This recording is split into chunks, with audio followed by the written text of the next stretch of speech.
سامعین و ناظرین، السلام علیکم ورحمۃ اللہ وبرکاتہ۔ ناظرین کرام، اس وقت میں آپ حضرات کے سامنے حضور صاحب سجادہ حضرت سید محمود اشرف صاحب اشرفی جیلانی دامت برکاتہم القدسیہ کی حکم و ہدایت پر حاضر ہوا ہوں۔ دراصل معاملہ بات یہ ہے جو مجھے پیش کرنی ہے۔ 13 جولائی 2026 27 محرم الحرام امسال 27 محرم الحرام کی شب میں جامعہ اشرف کا جلسہ دستار فضیلت ہوتا ہے۔ اس جلسے میں اس سال جناب پروفیسر شمیم الدین احمد منامی صاحب کا خطاب ہوا، اور اس خطاب میں انہوں نے مخدوم پاک کا ذکر کیا، مختلف باتیں پیش کی، لیکن خطاب کے ایک حصے میں آ کر انہوں نے اس آیت کریمہ لن تنالوا البر حتی تنفقوا مما تحبون کہ تم ہرگز نیکی نہیں پا سکتے ہو جب تک کہ تم خرچ نہ کرو ان چیزوں میں سے جو تمہیں پیاری ہیں، محبوب ہیں۔ یعنی اپنی پیاری چیز، اپنی محبوب چیز جب تک اللہ کی راہ میں خرچ نہیں کرو گے، بھلائی نہیں ملے گی یا بھلائی کا مقام تمہیں نہیں ملے گا۔ حاضرین کرام، اس آیت کریمہ کے ضمن میں انہوں نے ایک بات کا دعویٰ کیا کہ حضرت علی کرم اللہ وجہہ الکریم رضی اللہ عنہ کی ذات اور اس آیت کریمہ کا مصداق مکمل طور پر ہیں، اور ان پر یہ آیت کریمہ صادق آتی ہے، روشن ہے، بے شک آتی ہے۔ اس آیت کریمہ میں حضرت علی رضی اللہ تعالیٰ عنہ کے حیات طیبہ کے بہت سے پہلو ہیں جو اس آیت کریمہ کے مصداق بن سکتے ہیں، لیکن یہاں پر منامی صاحب نے جس معاملے کو اٹھایا کہ انہوں نے خلافت کے کو موضوع بنا لیا، اور انہوں نے یہ پیش کیا کہ حضرت علی رضی اللہ تعالیٰ عنہ کو کے زمانے میں حضرت صدیق اکبر رضی اللہ تعالیٰ عنہ خلیفہ بنے، ان کو خلافت کی خبر ہوئی تو حضرت علی رضی اللہ تعالیٰ عنہ نے فرمایا کہ ہم ساتھ ہیں، لن تنالوا البر حتی تنفقوا مما تحبون۔ پھر حضرت عمر فاروق رضی اللہ تعالیٰ عنہ خلیفہ ہوئے، آپ کی خلافت کے بارے میں پتہ چلا،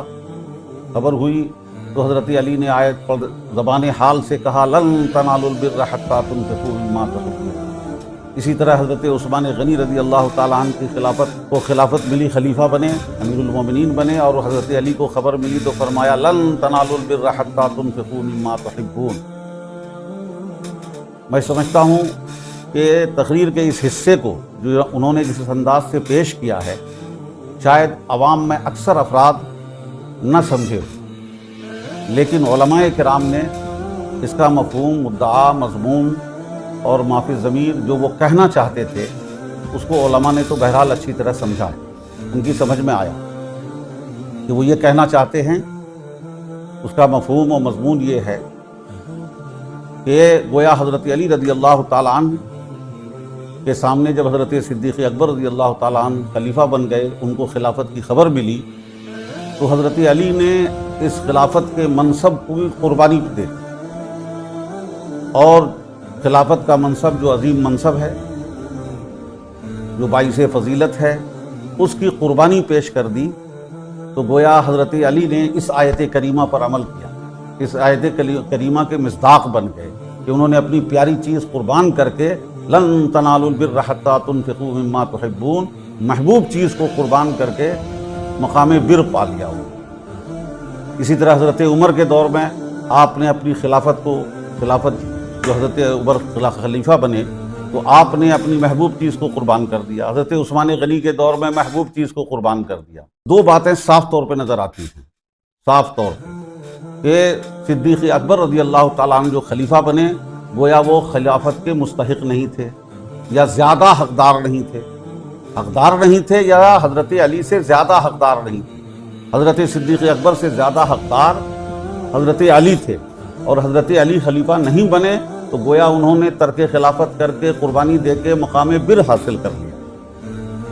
اس آیت کے مصداق بن گئے، اس آیت کا انطباق ان کے اوپر کیا گیا۔ اس حوالے سے حضرت عمر فاروق خلیفہ بنے تو گویا وہ حضرت عمر فاروق خلافت کے حقدار نہیں، خلافت کے حقدار حضرت علی تھے، لیکن انہوں نے اب اس خلافت کو ترک کر کے قربانی دی ہے۔ اور اسی طرح حضرت عثمان غنی کے زمانے میں تو سب سے پہلی بات یہ ہے کہ ان کے اس خطاب کے اس حصے کا جو ماحصل ہے، جو وہ کہنا چاہتے ہیں، جو اس کا مفہوم ہے، یہ مکمل عقائد اہل سنت کے اجماعی موقف کے خلاف۔ تمام اہل سنت کے علماء کا ہر دور میں اس بات پر اجماع رہا ہے کہ حضرت صدیق اکبر تمام صحابہ میں افضل بھی ہیں اور احق الخلافہ بھی ہیں، خلافت کے سب سے بڑے حقدار اور مستحق بھی ہیں۔ آیات و احادیث سے ہمارے علماء نے بہت اچھے انداز سے اس بات کو وہ بالکل مدلل مبرہن کر دیا ہے۔ تو یہ اہل سنت کا اجماعی موقف ہے، بلکہ مسلک اہل سنت کا بنیادی مسئلہ ہے۔ اور اسی طرح حضرت صدیق اکبر کے بعد حضرت عمر فاروق، شیخین کی افضلیت اور شیخین کی احقیت، یعنی شیخین تمام صحابہ میں افضل بھی ہیں اور شیخین تمام صحابہ سے زیادہ خلافت کے حقدار بھی تھے، اس بات پر اہل سنت کا اجماع ہے۔ لیکن منامی صاحب کی تقریر نے یہ ظاہر ہوا کہ حضرت علی سب سے بڑے حقدار ہیں، جو اہل سنت کے موقف کے خلاف۔ یہ بات وہ اسٹیج پر بول گئے، لیکن افسوس یہ ہوتا ہے، ہمیں ابھی افسوس ہے کہ اسٹیج پر اس وقت جیسے حالات بنے، ان کی تقریر کے بعد فوراً دستار بندی کا ایک پریشر، ٹائم زیادہ ہو گیا تھا، بوندا باندی ہونے لگی تھی، اور اس کے بعد وقت نہیں مل سکا۔ اور تیسری بات کہ وہ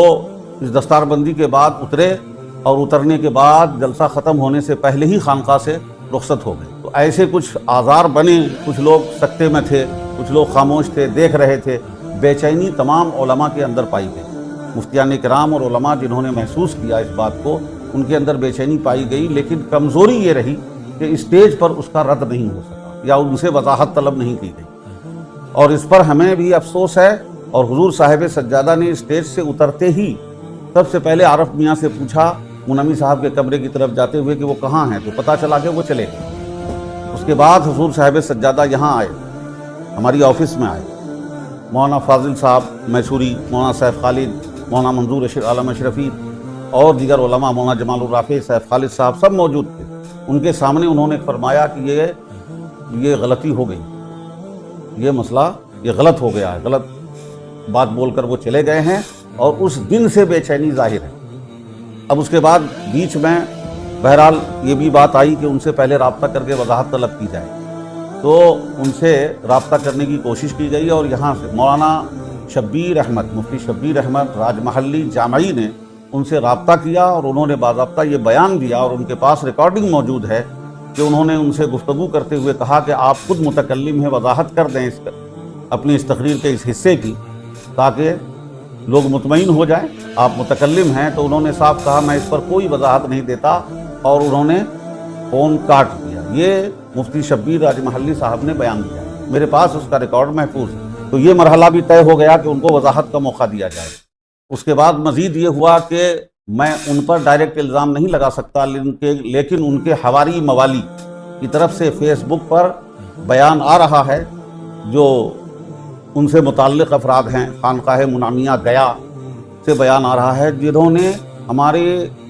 یعنی یہ قرینہ سا بن گیا ہے کہ وہ جو ہم نے سمجھا ہے اور جو وہ تاثر دینا چاہتے تھے، جسے ہم لوگوں نے سمجھا، وہی وہ ان کا موقف ہے، یہ اس کے قائل ہیں۔ اس لیے انہوں نے وضاحت نہیں دی کہ وہ صدیق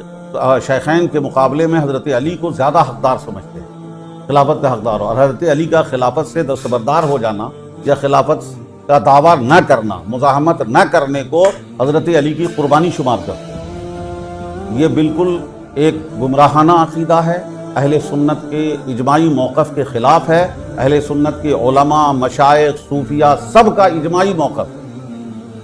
چاہے حضرت غوث اعظم ہوں، غریب نواز ہوں، محبوب الہی ہوں، مخدوم پاک ہوں، سب کا یہ اجماعی موقف ہے،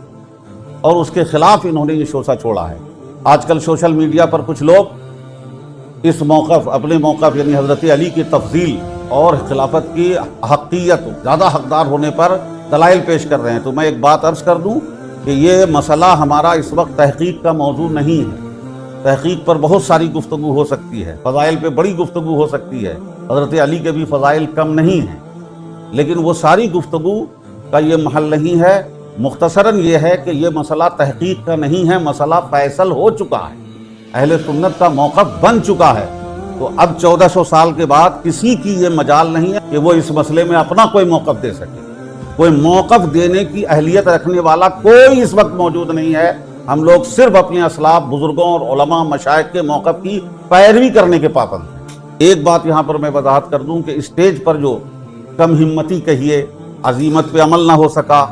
فوراً فیصلہ نہ ہو سکا، سستی ہو گئی، کاہلی ہو گئی، لوگ پیمی گوئیوں میں رہ گئے، کچھ ایسے معاملہ حالات اور آثار بھی بنے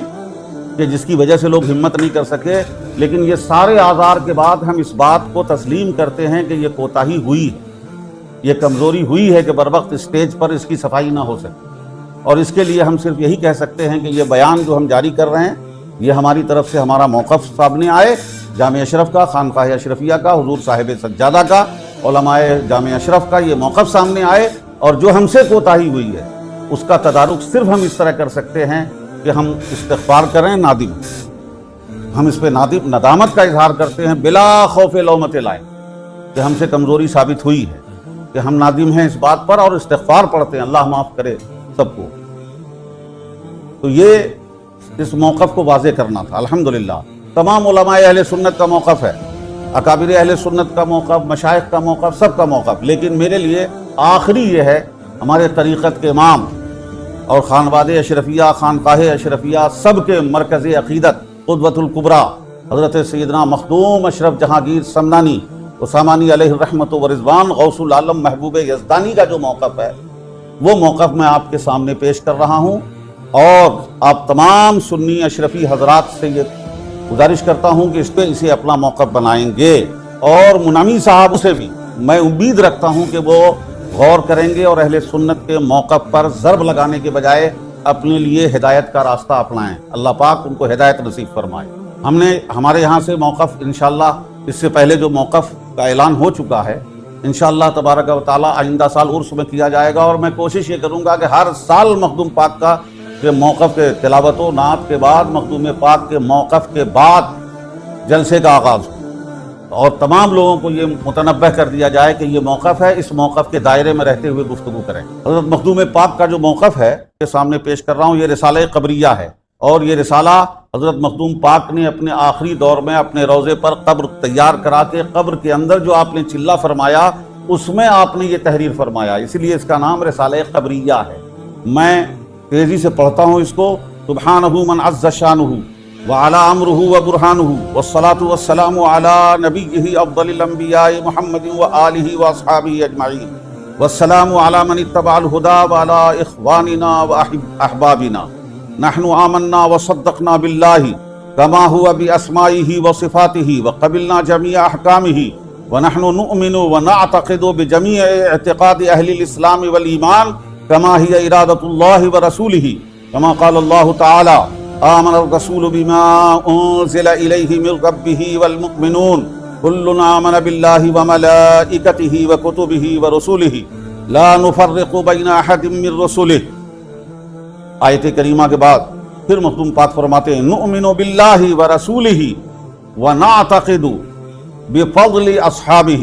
اردو میں اب یہاں سے میں ترجمہ کر دیتا ہوں۔ فرماتے ہیں غوث العالم محبوب یزدانی کہ ہم ایمان لاتے ہیں اللہ پر اور اس کے رسول پر، اور ہم اس بات کا اعتقاد رکھتے ہیں، نعتقد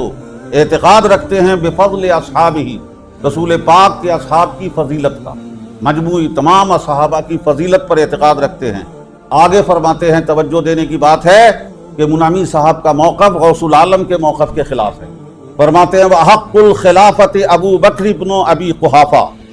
علی سائر المسلمین والتابعین، کہ حق الخلافہ، خلافت کے سب سے بڑے حقدار ابو بکر ابن ابی قحافہ ہیں، علی سائر المسلمین، تمام مسلمان و تابعین پر۔ پھر فرماتے ہیں ثم افضل اصحابہ واحق الخلافت عمر، کہ پھر تمام صحابہ میں افضل اور خلافت کے سب سے زیادہ حقدار عمر ہیں، ثم عثمان ثم علی رضی اللہ عنہ، پھر عثمان پھر علی رضی اللہ عنہما۔ یہ حضرت مخدوم پاک کا موقف ہے، یہی خانقاہ اشرفیہ کا موقف ہے، یہ علماء جامع اشرف کا موقف ہے، اور اس موقف کے خلاف جو بولے وہ ہمارا نہیں ہو سکتا۔ آگے مخدوم پاک فرماتے ہیں اس موقف کو بیان کرنے کے بعد اس رسالے میں توجہ رہے کہ آخری دور کا رسالہ غوث العالم محبوب یزدانی کے مقام پہ پہنچنے کے بعد رسالہ قبر میں لکھ رہے ہیں. مخدوم پاک اس میں فرماتے ہیں کہ فقیر پر اس قیام کے دوران 70,000 تجلیات جمال الہیہ کا نزول ہوا. تو جس عقیدے کے ساتھ 70,000 جمال الہیہ کا نزول ہوا ہے وہ اس عقیدے کو مخدوم پاک فرما رہے ہیں، اس عقیدے کے ساتھ ہوا ہے. اور پھر فرماتے ہیں ہمارے تمام فرزندانوں، برادرانوں، محبینوں، معتقدین کو یاد رہے کہ ہم اسی پر تھے،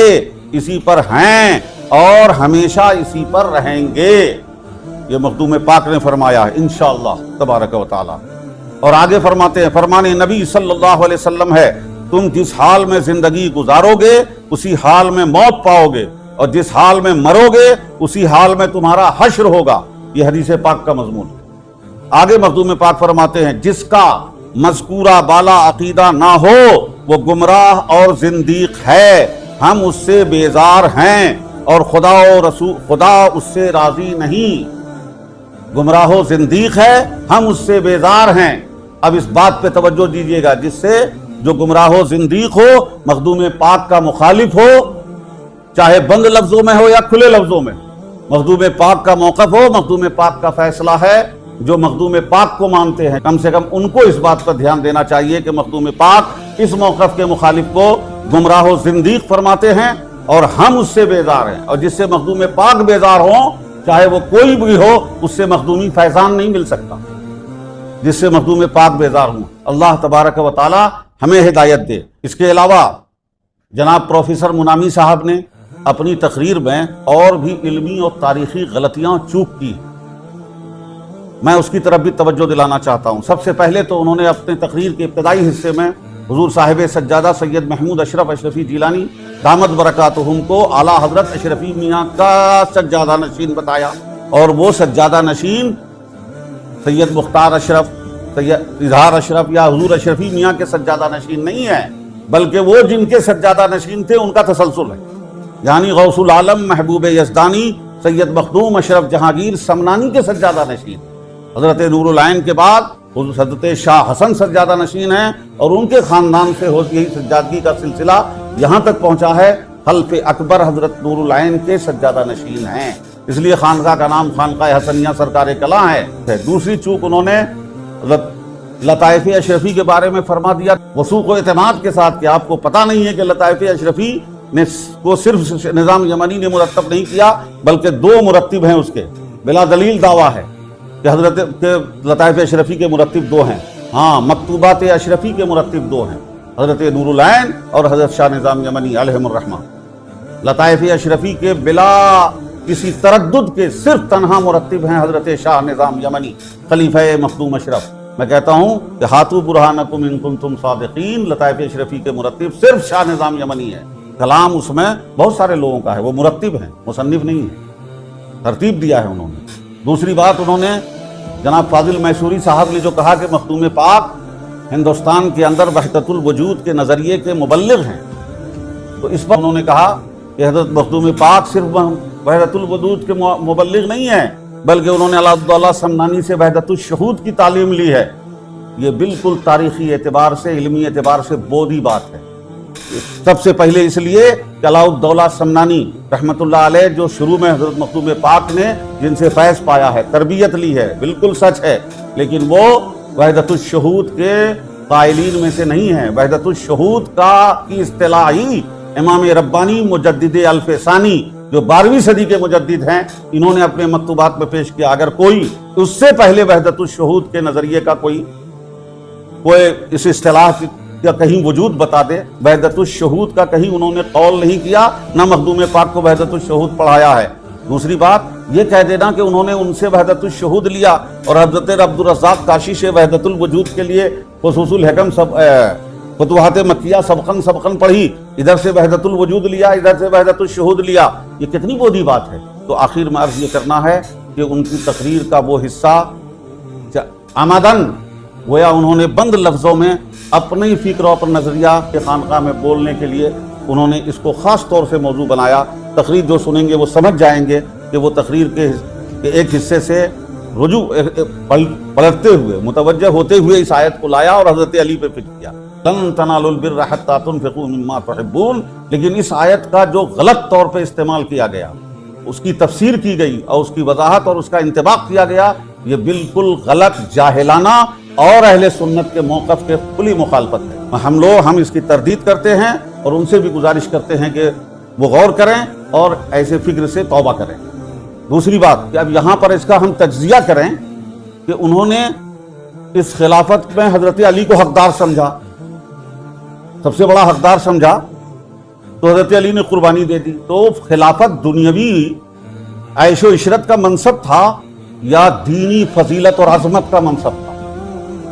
کیا دینی فضیلت و عظمت کے منصب کو قربان کرنا بھی یہ بر حاصل کرنا ہے؟ دینی اعتبار سے ہو، اور اگر دینی اعتبار سے عظمت و فضیلت کا منصب تھا تو پھر آگے جا کر کے وہ دنیا کو 3 طلاق دے کر کہ دنیا کو حضرت علی نے 3 طلاق دی، یہ اشارہ کیا کیا انہوں نے؟ یہ کس طرف اشارہ تھا؟ اگر یہ دنیا تھی جسے علی نے طلاق دیا ہے، مولا علی نے طلاق دیا ہے،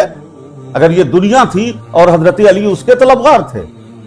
اور اگر یہ دین کے عظیم منصب، یقیناً قرآن کی آیت ثابت ہے کہ خلافت میں خلفائے اربعہ، خلفائے راشدین، یہ سب حرص و ہوس سے پاک تھے،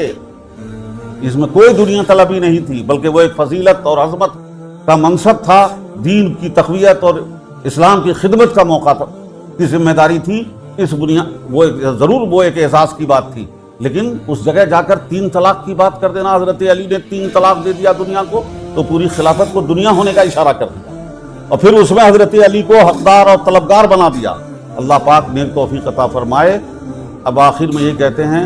علامہ ابن عربی مالکی نے تواتر کا دعویٰ کیا ہے کہ یہ روایت حضرت علی سے درجہ تواتر کو پہنچی ہوئی، اور اس روایت کو شیعہ کے رجال اسماء الرجال کی کتاب میں شیعی امام نے، رجال کشی نے اس کو اپنی کتاب میں نقل کیا۔